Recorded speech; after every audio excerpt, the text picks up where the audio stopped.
Classical nude art. Right-pointing arrow painting. Birth of photography. For thousands of years before the invention of photography, the human body existed in art mainly through painting and sculpture. The nude was not simply a visual subject, it was a philosophical idea. Artists shaped the body according to the values of their time: beauty, divinity, heroism, morality, or perfection.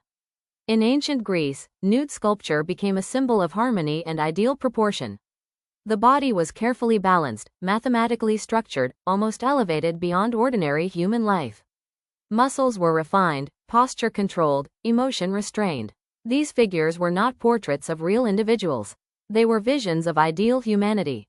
This classical tradition deeply influenced later European art, especially during the Italian Renaissance. Artists like Michelangelo and Leonardo da Vinci studied anatomy obsessively, believing that understanding the body meant understanding nature itself.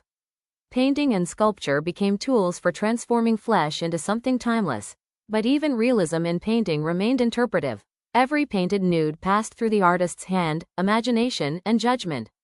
The painter decided what to soften, what to emphasize, what to hide, and what to idealize. Light could flatter. Anatomy could be perfected. Imperfections could disappear completely. Then, in the 19th century, photography arrived. And suddenly, the relationship between art and the human body changed forever. The camera introduced something radically new: mechanical vision.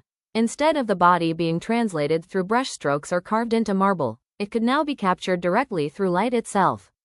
For the first time, the nude body appeared with a level of immediacy and detail that painting had never fully achieved. This created excitement, but also anxiety. Early photographers often tried to imitate painting because photography was not yet fully accepted as art.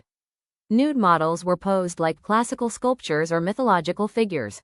Soft lighting and staged compositions attempted to preserve the elegance of traditional painting. In many ways, early photography borrowed legitimacy from centuries of classical nude art. But the camera could not completely behave like a brush. A photograph carried a strange sense of reality. Even staged images felt more personal, more immediate. The body no longer appeared imagined, it appeared present.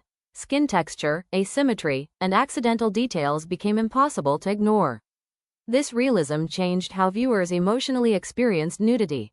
Classical paintings often created distance through mythology, symbolism, or ideal beauty. Photography reduced that distance. The viewer was no longer looking at an interpretation of a body, but what felt like direct evidence of one. Because of this, nude photography quickly became controversial. Some viewed it as scientific study or fine art. Others saw it as morally dangerous.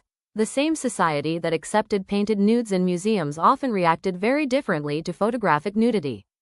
Yet photography also expanded artistic possibilities. Painters and sculptors had frozen the body into timeless ideals. Photography introduced the body as moment, atmosphere, and lived reality. The nude could now be intimate, documentary, psychological, or deeply personal. The camera captured vulnerability in ways classical art rarely attempted.